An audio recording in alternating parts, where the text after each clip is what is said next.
Video کو دیکھنے سے پہلے ہمارے چینل کو سبسکرائب کریں اور ہمارے چینل سے جڑنے کے لیے بیل آئیکن پر پریس کریں۔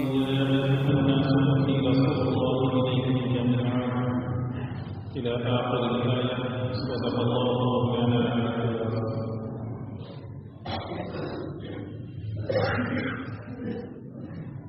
قال النبي صلى الله عليه وسلم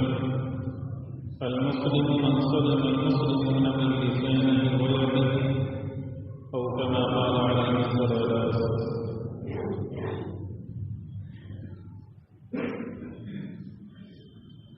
وقال النبي صلى الله عليه وسلم لمن صحابه لا يؤمن أحدكم حتى يكون حياؤه لما جئت به أو كما قال النبي صلى الله عليه وسلم.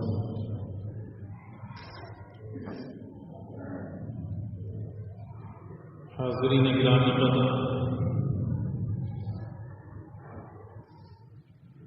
بزرگان محترم اور عزیز ساتھ، ہم جانتے ہیں اور بچپن سے پڑھتے ہوئے آتے ہیں کہ اسلام کی بنیاد 5 چیزوں پر ہے۔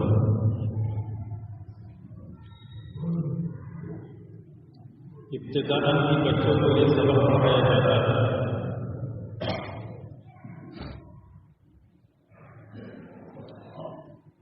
اور اسلامی تعلیم کی تقریباً ہر کتاب کے اندر ان 5 ارکان کو، جنہیں ارکان 5 کہا جاتا ہے، نقل کیا جاتا ہے، لیکن اسی کے ساتھ ساتھ اسلام کے شعبوں کو بھی سمجھنا ہے۔ اسلام کی 5 شعبے ذکر کیے گئے۔ نمبر 1 عقائد،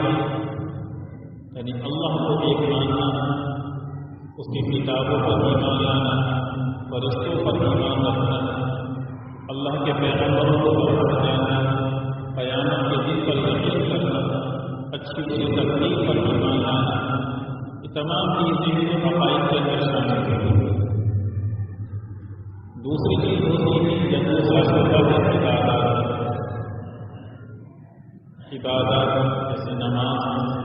روزہ ہے، زکوٰۃ ہے، حج ہے، اور بھی اس قبیل سے جتنی چیزیں ہیں وہ عبادات کی طرح ہیں۔ تیسری چیز یا تیسرا شعبہ ہے معاملات، یعنی لین دین، تجارت، کاروبار، خرید و فروخت، بیع و شراء، رہن، یہ تمام چیزیں معاملات کی طرح ہیں۔ چوتھی چیز ہے اخلاق، خوش خوشی کے ساتھ پیش آنا، اچھے انداز میں گفتگو کرنا، خوش طریقے سے کسی سے ملاقات کرنا، تمام چیزیں جو شعبۂ اخلاق کی جاتی ہیں۔ 5ویں اور اہم ترین چیز ہے معاشرت۔ حالانکہ اس سے پہلے کی بھی 4 چیزیں اہم ہیں، لیکن اس وقت ہمارے اس ماحول کے اندر جس چیز کی کمی محسوس کی جا رہی ہے وہ ہے معاشرت، اتحاد ہم نے بالکل فراموش کر دیا کہ معاشرت کی بھی اسلام کے شعبوں میں اہم ترین شعبہ ہے کہ آپ کی بول چال کا انداز کیسے، آپ کے اٹھنے بیٹھنے کا انداز کیسے، آپ دوسروں کے ساتھ کس طرح تعلق کرتے ہیں، دوسروں کے حقوق کس طرح ادا کرنے والے، دوسروں کی دلی کیفیت اور دلی جذبات کا احساس آپ کو کیسے ہونا چاہیے، شرم و حیا آپ کی تہذیب کے اندر کس طریقے سے پروان چڑھے، یہ تمام چیزیں ہیں جو معاشرت کے اندر داخل ہیں۔ اور اسی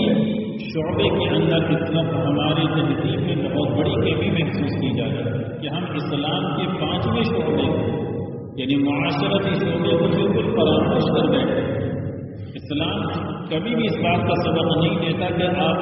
صرف تنہا کہیں بیٹھ کر اللہ کا ذکر کرتے رہیں، اللہ کی عبادت کرتے رہیں، اپنے آپ میں مگن رہیں،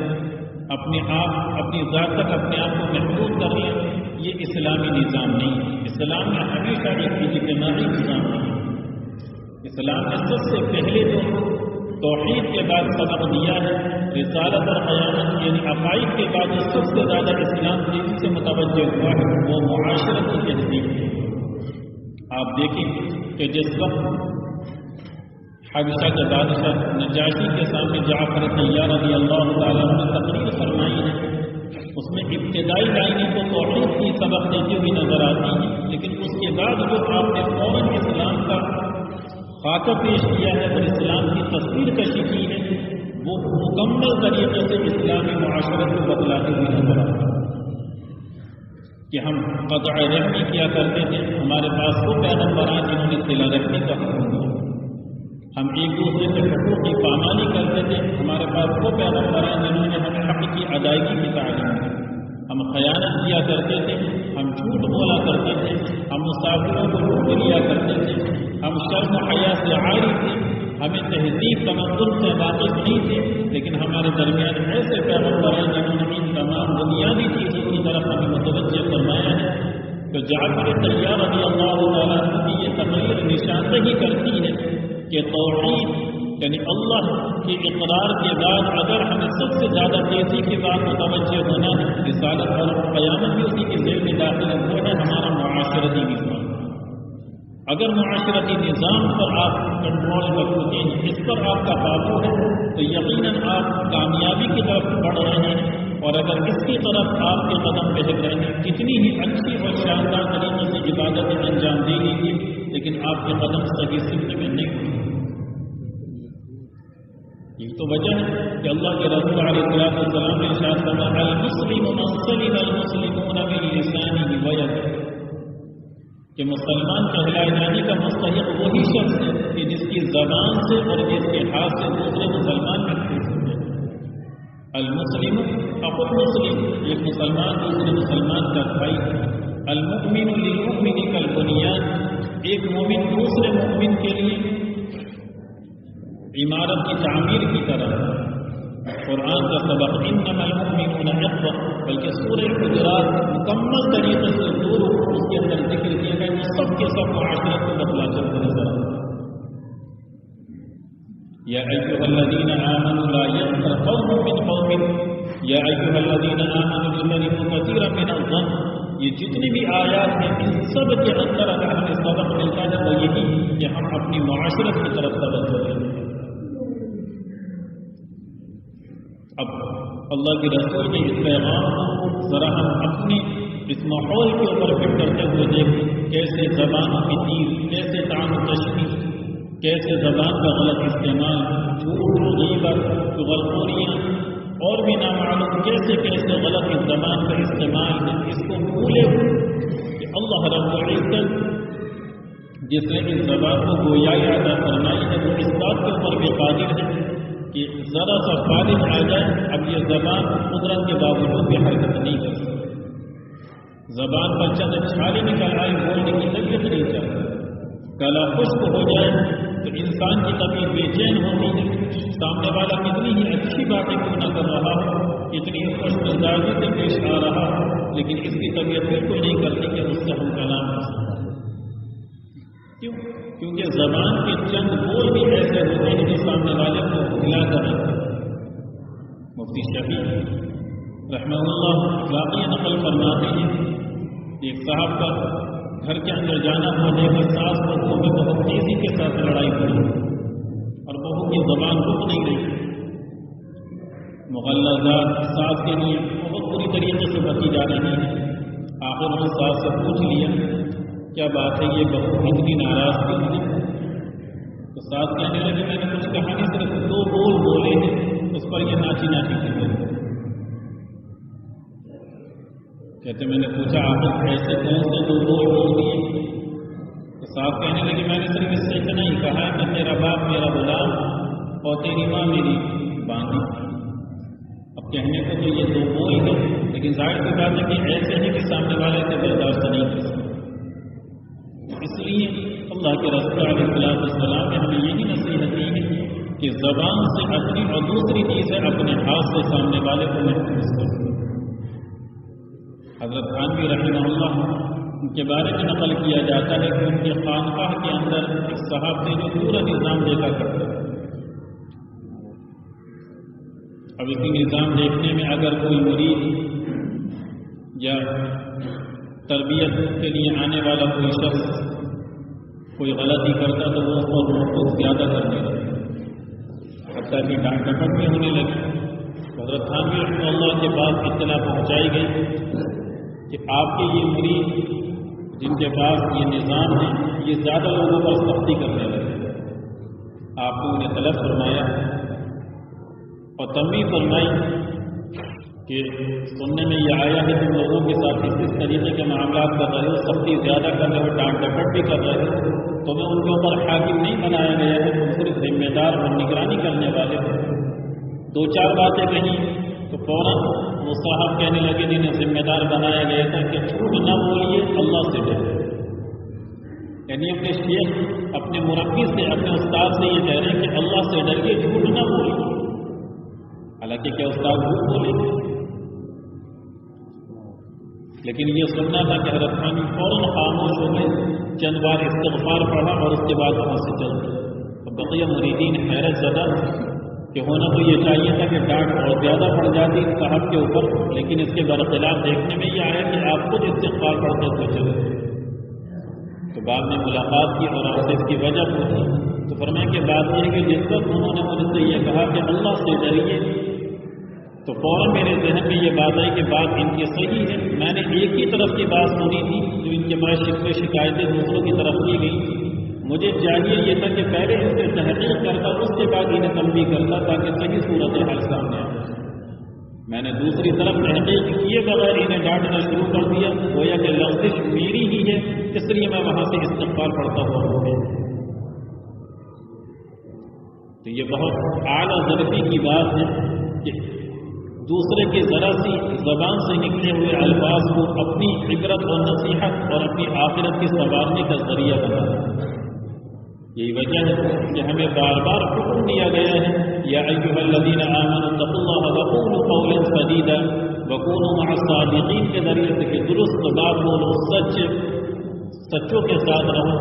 سچائی اختیار کرنے والے بنو، جھوٹ سے اپنے آپ کو بچاؤ۔ ان پر اللہ کی لعنت بھیجی گئی ہے۔ گویا کہ مختلف الفاظ کے ذریعے سے اور مختلف تعبیرات کے ذریعے سے یہ مضمون ہمارے ذہن کے اندر بٹھانے کی کوشش کی، بلکہ اللہ کے رسول کی زندگی تو عجیب ہی تھی۔ آپ کے تو اختیار کا اس قدر عالم ہے کہ سامنے والا کسی بھی اعتبار سے بدگمانی میں مبتلا نہ ہو جائے، اس سے بھی آپ اختیار کر رہے ہیں۔ کہ رمضان المبارک میں مسجد نبوی کے اندر ایک کونے میں آپ معتکف ہیں، آپ کی زوجہ محترمہ حضرت صفیہ رضی اللہ تعالیٰ عنہ ملاقات کے لیے تشریف لاتی ہیں۔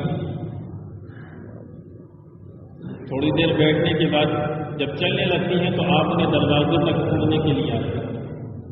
جیسے ہی دروازے کے قریب پہنچے اتنے میں سامنے سے دو صحابی آتے ہوئے نظر آتے ہیں، آپ فوراً آواز لگاتے ہیں انہیں کہ وہی رک جاؤ، تاکہ حضرت صفیہ رضی اللہ تعالیٰ عنہ کو دروازے سے نکلنے میں عذر نہ ہو اور بے پردگی کا احتمال باقی نہ ہو۔ جب حضرت صفیہ گزر گئی اور پھر وہ دو صحابی تشریف لائیں اور جب قریب آ گئے تو پھر آپ نے فرمایا کہ یہ میری اہلیہ حضرت صفیہ رضی اللہ تعالیٰ عنہ۔ اور ایک دوسری روایت کے الفاظ یہ ہیں، بخاری اور مسلم دونوں کے اندر یہ روایت موجود ہے کہ میں نے یہ بات تمہیں اس لیے بتا دی تاکہ شیطان تمہارے دل کے اندر کوئی وسوسہ پیدا نہ کرے۔ اندازہ لگائیے کہ اللہ کے رسول علیہ السلام کے بارے میں صحابہ کے ذہن میں کوئی بدگمانی پیدا ہو سکتی ہے۔ یہ جو مسجد نبوی کے اندر ہے، رمضان شریف کا مہینہ ہے، حالت اعتکاف کے اندر ہے، زوجہ محترمہ ملاقات کے لیے آئی ہیں، لیکن آپ نے امت کو تعلیم دینے کے لیے، امت کو یہ سمجھانے کے لیے کہ ایسے مواقع جب آ جائیں تو بات کو بالکل صاف اور کلیئر کر دیا جائے تاکہ سامنے والا کسی بھی طرح بدگمانی میں مبتلا نہ ہو۔ اس تعلیم کی غرض سے آپ نے ان صحابہ سے یہ فرمایا تھا کہ میں نے تمہارے سامنے اس بات کی وضاحت اس لیے کر دی ہے کہ یہ میری اہلیہ حضرت صفیہ ہے، تاکہ شیطان تمہارے دل میں کوئی وسوسہ پیدا نہ کر دے کہ کوئی عورت اس طریقے سے مسجد نبی میں اللہ کے رسول سے ملاقات کے لیے کیوں تشریف کرے۔ یہ بہت بڑی باتیں ہوتی ہیں، اور انہی باتوں سے جنہیں آپ توجہ نہیں دیتے ہمارے معاشرے کے اندر بگاڑ اور فساد پیدا ہوتے چلے جاتے ہیں۔ تو معاشرت کی زندگی اہم ترین زندگی ہے، جب تک آپ اس کی سدھار کی طرف، اس کی اصلاح کی طرف توجہ نہیں دیں گے، یقین جانیے اس وقت تک آپ کے قدم آگے نہیں بڑھ سکتے، اس وقت تک آپ پروان نہیں چڑھ سکتے۔ وَأَنْتُمُ الْأَعْلَوْنَ إِن كُنتُم مُؤْمِنِينَ، جو ہم بار بار آیت پڑھتے ہیں، ان تنصروا اللہ ینصرکم، اس آیت کو بھی تلاوت کرتے ہیں، اس میں اللہ فرماتا ہے کہ تم ہی سربلند رہو گے اگر تم مومن ہو، اگر تم اللہ کی مدد کرو اللہ تمہاری مدد کرے گا۔ کہیں اللہ فرماتا ہے کہ شیطان اپنے دشمنوں سے تمہیں ڈراتا ہے، ان سے خوف محسوس مت کرو، مجھ سے ڈرنے والے بنو۔ ان تمام آیتوں کا خلاصہ یہی ہے کہ تم توحید کے اوپر مضبوطی کے ساتھ جم جاؤ اور دوسرے اپنی تمدنی اور معاشرتی نظام کو مکمل طریقے سے اصلاح کی طرف لائیں۔ مکی زندگی میں ہمیں یہی سبق ملتا ہے، توحید کا درس تو ہمیں یقیناً قرآن میں جگہ بہ جگہ ملتا ہے اور مکی زندگی کے اندر بھی یہی ملتا ہے، لیکن دوسرا سبق جو ہمیں اس میں نظر آتا ہے وہ ہے ہمارے معاشرے کی اصلاح۔ اس لیے میرے بھائیوں اور عزیزوں، ہمیں اپنے گھروں میں اور اپنے محلے اور اپنے علاقوں میں، اپنی خواتین میں، اپنے نوجوانوں میں کام کرنے کی ضرورت ہے کہ ہم اپنے معاشرے کی اصلاح کی طرف توجہ دلانے والے ہیں۔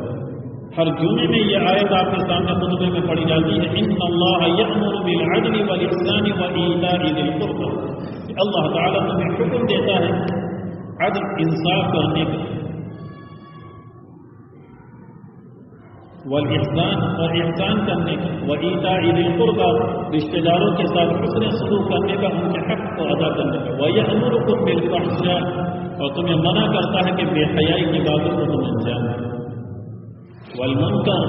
اور اللہ نے جن باتوں کو منع فرمایا ہے انہیں انجام دو، والبغی اور ظلم کے کاموں کو انجام دو۔ اللہ نے ان تین باتوں کا حکم دیا ہے اور تین باتوں سے منع فرمایا ہے۔ ہر جمعے کے خطبے میں یہ آیت کیوں پڑھی جاتی ہے؟ اس کے علاوہ بھی بہت سی آیتیں ہیں، کیوں؟ اس لیے کہ اس میں ایک جامع منصوبہ، ایک جامع نظام معاشرتی زندگی کے تعلق سے پیش کیا گیا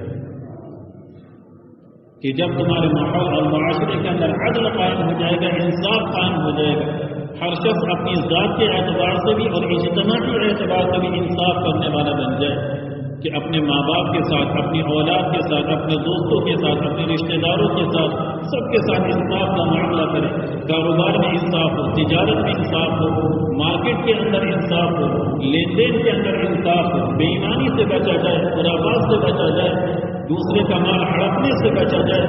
ان اللہ یأمر بالعدل اور والاحسان، دوسروں کے ساتھ بھلائی کا معاملہ ہو، بھلائی کا جذبہ ہو، دوسرے کے ساتھ احسان کرنے کا جذبہ ہو، وایتاء ذی القربى رشتہ داروں کے حقوق کو سمجھنے اور ادا کرنے والا ہو، تو یقین جانیے جب یہ تین کام انجام دیے جائیں گے اور پھر اپنے سے تین کاموں سے بچا جائے گا کہ بے حیائی سے بچا جائے، منکرات سے بچا جائے، ظلم سے بچا جائے، تو دیکھیے آپ کس طریقے سے صالح معاشرہ موجود ہے۔ حضرت سعید بن سمعان رضی اللہ تعالیٰ عنہ نے مروی حدیث ذہن میں آ گئی، وہ کہتے ہیں کہ حضرت ابو ہریرہ رضی اللہ تعالیٰ عنہ کو ہم نے دیکھا یتعبد من امارۃ الصبیان والسفہاء، کہ جو کثرت سے پناہ مانگا کرتے تھے کہ اے اللہ بچوں کی حکومت سے اور بے وقوفوں کی حکومت سے ہماری حفاظت فرما۔ یتعبد من امارۃ الصبیان والسفہاء، حضرت ابو ہریرہ رضی اللہ تعالیٰ بچوں کی اور بے وقوفوں کی امارت سے اور ان کی حکومت اور ان کی سلطنت سے پناہ مانگا کرتے تھے۔ حضرت ابو ہریرہ رضی اللہ تعالیٰ عنہ سے پوچھا گیا کہ ایسا کب ہوگا کہ جب ہمارے اوپر بے وقوف لوگ حاکم بنا دیے جائیں؟ تو آپ نے فرمایا کہ ایسا اس وقت ہوگا جب رشتہ داریوں کو توڑا جائے، وَيُقَطِّعُ الْأَرْحَامَ، جب رشتہ داریوں کو توڑا جانے لگے گا، رشتہ داریاں جوڑنے کے بجائے قطع تعلق ہونے لگے گا، ترک تعلق ہونے، ذرا ذرا سی بات کے اوپر ناک منہ چڑھانی شروع کر دی جائیں گے، ایک دوسرے کے چہرے دیکھنا گوارا نہیں ہوں گے، وَيُطَاعُ الْبَاغِي، اور جو اللہ کے نافرمان لوگ ہیں ان کی اطاعت کی جانے لگے گی، وَيُحْصِي الْمُرْشِدِ، اور جو صحیح راستہ دکھانے والے ہیں ان کی نافرمانی کی جانے لگی۔ یعنی جب ان تین کاموں کو انجام دیا جائے گا کہ جس وقت سب سے پہلی چیز رشتہ داریوں کو توڑا جائے گا، حقوق کا کوئی خیال نہیں ہے، دوسرے وہ جو لوگ سنت سے دور ہیں، ہدایت سے دور ہیں، جن کی زندگی اللہ کے رسول کی سیرت کی عکاسی کرتی ہوئی نظر نہیں آتی ہیں، انہیں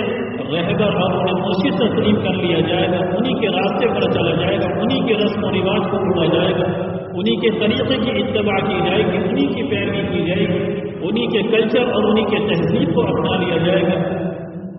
اور جو لوگ صحیح معنوں میں رہنمائی کرنے والے ہیں، جو سیدھا راستہ دکھانے والے ہیں، جو صحیح اللہ کے رسول کی سیرت بتلانے والے ہیں، وہی مرشد، اور ایسے لوگوں کی نافرمانی کی جائے گی تو فرمایا کہ اس موقع کے اوپر تمہارے اوپر بے وقوف لوگ حاکم بنا دیں گے۔ فی الوقت پوری دنیا کے اندر اور خاص طریقے سے ہمارے ملک کی جو صورتحال ہے، یقیناً جو ظلم کرنے والے ہیں ان سے ہمیں شکوہ ہے، ان سے شکایت ہے، اور اس ظلم کے خلاف ہم آواز سے بلند کرتے رہے ہیں اور آگے بھی کرتے رہیں گے۔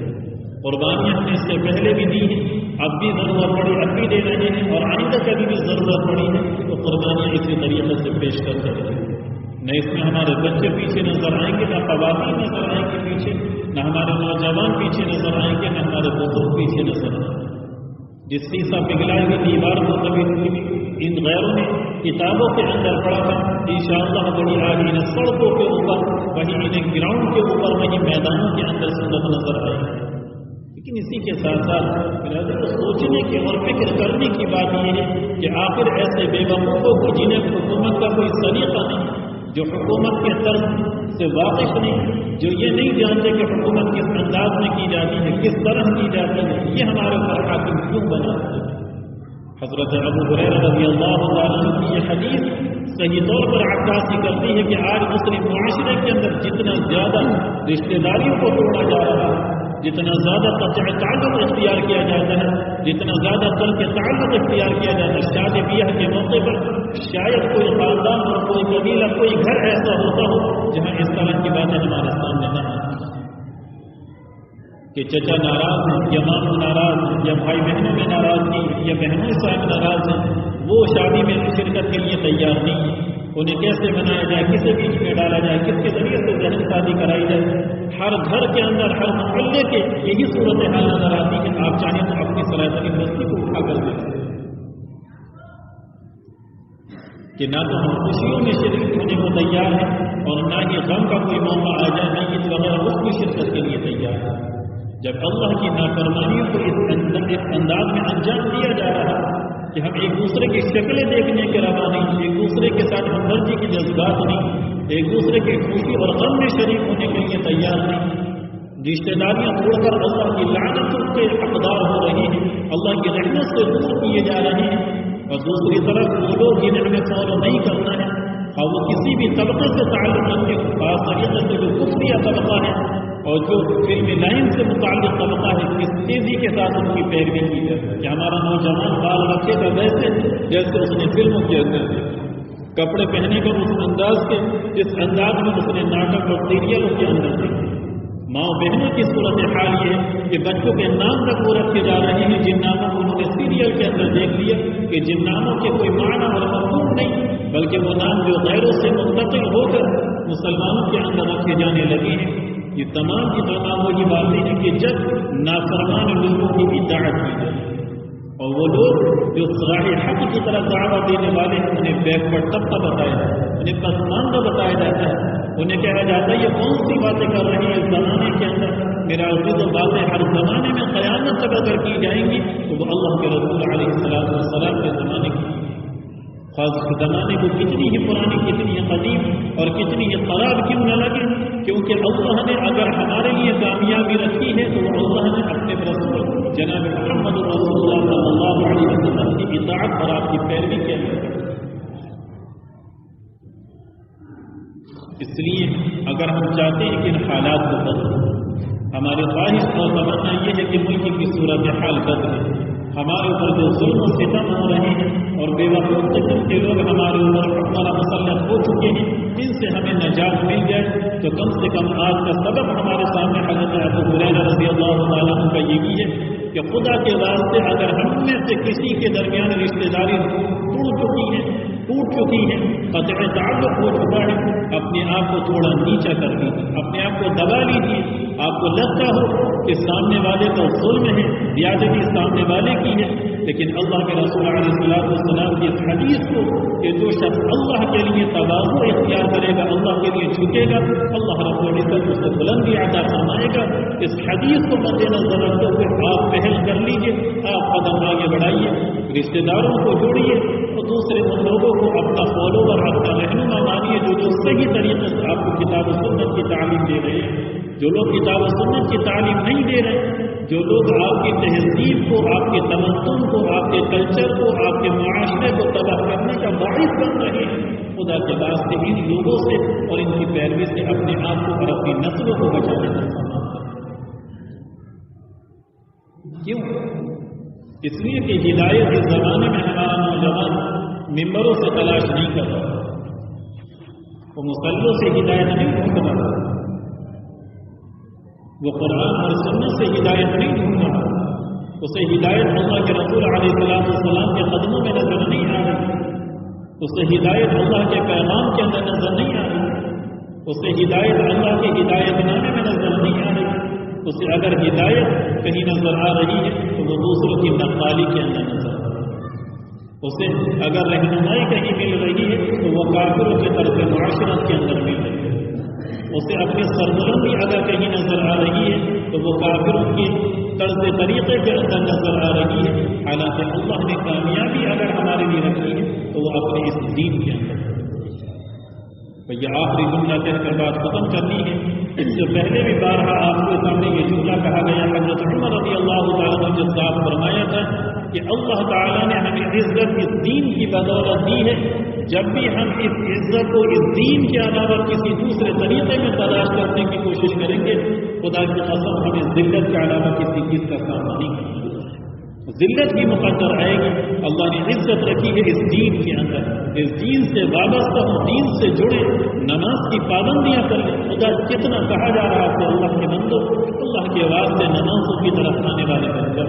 مسجدوں کو بھرنا شروع کر دو، صفے کی صفے جب بھری ہوئی نظر آ جائیں، 5 وقت نمازی سروں پر ٹوپی لگائے ہوئے جب بازار اور گلی کوچوں میں نکلیں، اور جب ہمارے گھروں کے اندر مصلے بچھنا شروع ہو جائیں، جب اللہ کے سامنے خوف اور اللہ کے سامنے کھڑے ہونے کا خوف دامنگیر ہو جائے، یہ فکر ہمیں پروان چڑھ جائے کل قیامت کے دن اللہ کے سامنے کھڑا ہونا ہے، یہ آنکھوں سے ٹپکنے شروع ہو جائے، تو دیکھیے جس اللہ نے یہ فرمایا ہے وَلِمَنْ خَافَ مَقَامَ رَبِّهِ جَنَّتَانِ، کہ جو اپنے رب کے سامنے کھڑا ہونے سے ڈرا اس کو اللہ ڈبل جنت عطا فرمائے گا۔ وَأَمَّا مَنْ خَافَ مَقَامَ رَبِّهِ وَنَهَى النَّفْسَ عَنِ الْهَوَىٰ فَإِنَّ الْجَنَّةَ هِيَ الْمَأْوَىٰ، جس کے دل میں خوف خدا پیدا ہو گیا، جس نے اپنے خواہشات کو قابو میں کر لیا، تو ایسے لوگوں کا ٹھکانہ اللہ نے جنت بھی تیار کیا ہے۔ وہ دیکھیے وہ اللہ رب العزت آپ کو صرف اخروی سرخروئی نہیں عطا فرمائے گا بلکہ دنیاوی کامیابی بھی عطا فرمائے گا۔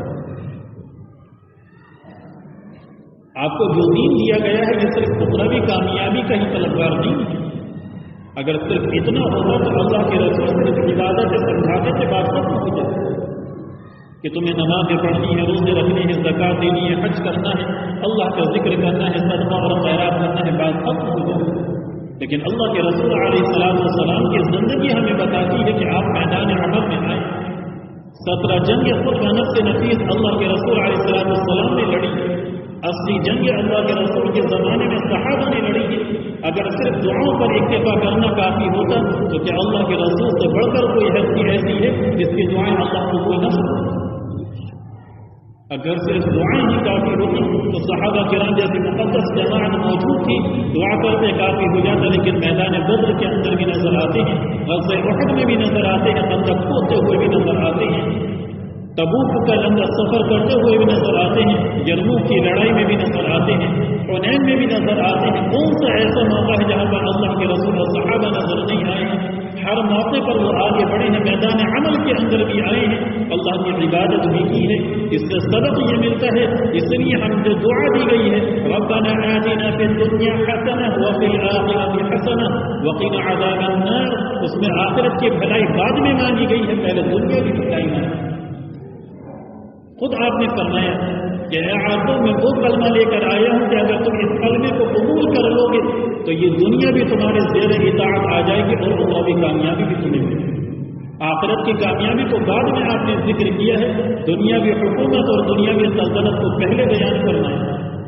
یہ اجتماعی نظام ہی یہی ہے کہ اللہ کے رسول علیہ السلام کی بعثت کا مقصد صرف عبادات سمجھا دینا نہیں ہے۔ اللہ کے رسول کی بعثت کا مقصد یہی ہے کہ تم معاشرت کو سنبھالو، تم معاملات کو سنبھالو، تم اخلاق کو سنبھالو، تم عقائد کو سنبھالو، تمہاری عبادتیں بھی درست ہو جائیں۔ یہ تمام جامع نظام ہے جو اللہ کے رسول علیہ السلام نے ہمیں دیا ہے، لیکن اس نظام سے ہم دور ہو کر بس سمٹ گئے ہیں عبادت کے اندر۔ وہ اس لیے کیونکہ ہم نے یہ سمجھا کہ دین صرف چند عبادتوں کے مجموعے کا نام ہے۔